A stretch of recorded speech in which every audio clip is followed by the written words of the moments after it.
अगर तुम फेसबुक पर वीडियोस अपलोड करते हो, रील्स बनाते हो या फ्यूचर में मोनेटाइजेशन के प्लान रखते हो तो आज की वीडियो तुम्हारे लिए बहुत इंपॉर्टेंट है, क्योंकि आज मैं तुमको एक ऐसी मिस्टेक के बारे में बताने वाला हूँ जो हज़ारों क्रिएटर्स कर रहे हैं और इसी वजह से उनकी रीच जीरो हो रही है, फॉलोअर्स नहीं बढ़ रहे हैं, मोनेटाइजेशन रिजेक्ट हो रहा है और फेसबुक उनके प्रोफाइल को रेकमेंड करना बंद कर देता है।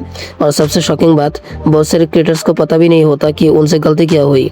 मेरे साथ भी एग्जैक्टली यही हुआ। मैंने एक वीडियो अपलोड की, कुछ टाइम बाद फेसबुक ने मेरे प्रोफाइल पर वार्निंग लगा दी और जब मैंने अकाउंट स्टेटस चेक किया तो वो लिखा था रिकमेंडेशन सस्पेंड।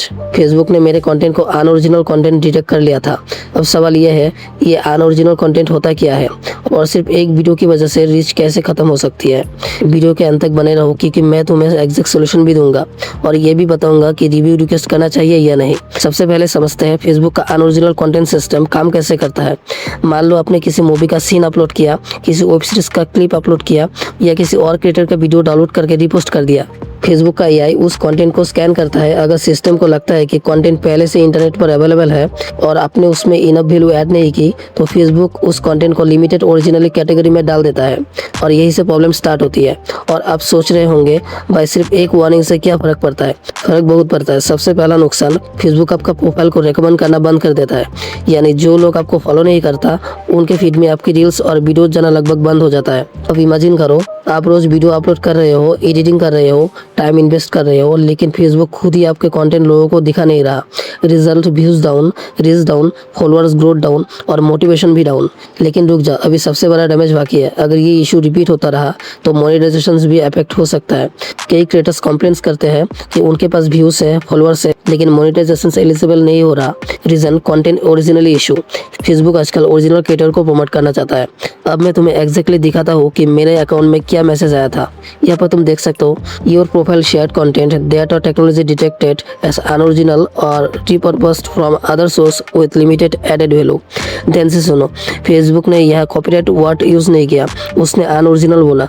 ये दोनों अलग चीजें हैं। कॉपीराइट का मतलब होता है ओनर कंप्लेन करे, लेकिन अनओरिजिनल कंटेंट का फेसबुक का एआई खुद डिटेक्ट करता है और इसी वजह से बहुत लोग कंफ्यूज हो जाते हैं। अब एक इंपॉर्टेंट क्वेश्चन, क्या रिकमेंडेशन सस्पेंड होने के बाद अकाउंट खत्म हो जाता है? नहीं, लेकिन ग्रोथ बहुत स्लो हो सकती है। इसलिए जितनी जल्दी हो सके इशू सॉल्व करना चाहिए। अब बात करते हैं सॉल्यूशन की। सबसे पहला स्टेप, वायलेशन वाला कंटेंट डिलीट करो। अगर मूवी क्लिप है, वेब सीरीज सीन है या कॉपी रील है, उसे हटा दो। दूसरा स्टेप, ओरिजिनल कंटेंट अपलोड करना स्टार्ट करो। वॉइस ओवर ऐड करो, कमेंटरी ऐड करो, रिएक्शन ऐड करो, एक्सप्लेनेशन ऐड करो, वैल्यू ऐड करो। फेसबुक को ये सिग्नल दो कि तुम क्रिएटर हो, रीअपलोडर नहीं।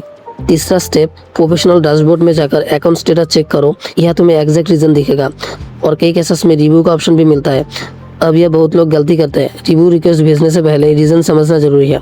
मेरे अकाउंट में रिव्यू ऑप्शन आया और इसमें कुछ ऑप्शंस दिए गए हैं, जैसे I think that the technology misunderstood my intent, यानी मुझे लगता है कि एआई ने कॉन्टेक्स्ट गलत समझा। दूसरा ऑप्शन है I don't think my content goes against recommendation guidelines, और कुछ और ऑप्शन भी है। अब सवाल यह है, क्या रिव्यू रिक्वेस्ट करनी चाहिए? अगर कंटेंट जेन्युइनली ओरिजिनल था और फेसबुक ने गलती से फ्लैग किया तो डेफिनेटली रिव्यू रिक्वेस्ट भेजो। लेकिन अगर तुमने सच में मूवी सीन या वेब सीरीज क्लिप अपलोड किया था तो रिव्यू रिक्वेस्ट एक्सेप्ट होने के चांसेस काफ़ी कम हो जाता है। इसलिए प्रैक्टिकल अप्रोच रखो, कंटेंट इम्प्रूव करो, वायलेशन रिमूव करो और अकाउंट को हेल्दी सिग्नल दो। अब एक और इम्पोर्टेंट बात, बहुत लोग पूछते हैं क्या मूवी रिकैप चैनल बनाना सेफ है? आंसर है हाँ, लेकिन स्मार्टली। डायरेक्टली सीन अपलोड मत करो, पूरे क्लिप्स अपलोड मत करो, अपनी कमेंटरी यूज़ करो, स्टोरी एक्सप्लेन करो, एनालिसिस दो, ऑडियंस को एडिशनल वैल्यू दो। यही डिफरेंट है क्रिएटर और कंटेंट को फेयर में, और फेसबुक इसी डिफरेंस को डिटेक्ट करने की कोशिश करता है। अब फाइनल क्वेश्चन, अगर आज तुम्हारे अकाउंट में रिकमेंडेशन सस्पेंड आ जाए तो क्या करना चाहिए? पैनिक नहीं करना, अकाउंट स्टेटस चेक करो, वायलेशन आइडेंटिफाई करो, कंटेंट क्लीन करो, ओरिजिनल वीडियो अपलोड करो और कंसिस्टेंसी मेंटेन करो। कई क्रिएटर्स कुछ दिनों या हफ्तों में रिकवरी भी देखते हैं, लेकिन कंडीशन ये है कि सेम मिस्टेक रिपीट नहीं होनी चाहिए। अब कमेंट सेक्शन में मुझे बताओ, क्या तुम्हारे अकाउंट में भी रिकमेंडेशन सस्पेंड या अनओरिजिनल कंटेंट वार्निंग आई है? अगर आई है तो एग्जैक्ट मैसेज कमेंट करो, मैं पर्सनली रिप्लाई करने की कोशिश करूंगा। और अगर तुम Facebook growth, monetisation, reach recovery और क्रिएटर टिप्स के रियल एक्सपेरिमेंट देखना चाहते हो तो चैनल को सब्सक्राइब करो, क्योंकि मैं यह सिर्फ थ्योरी नहीं, रियल रिजल्ट्स और रियल केस स्टडीज शेयर करता हूँ। मिलते हैं नेक्स्ट वीडियो में।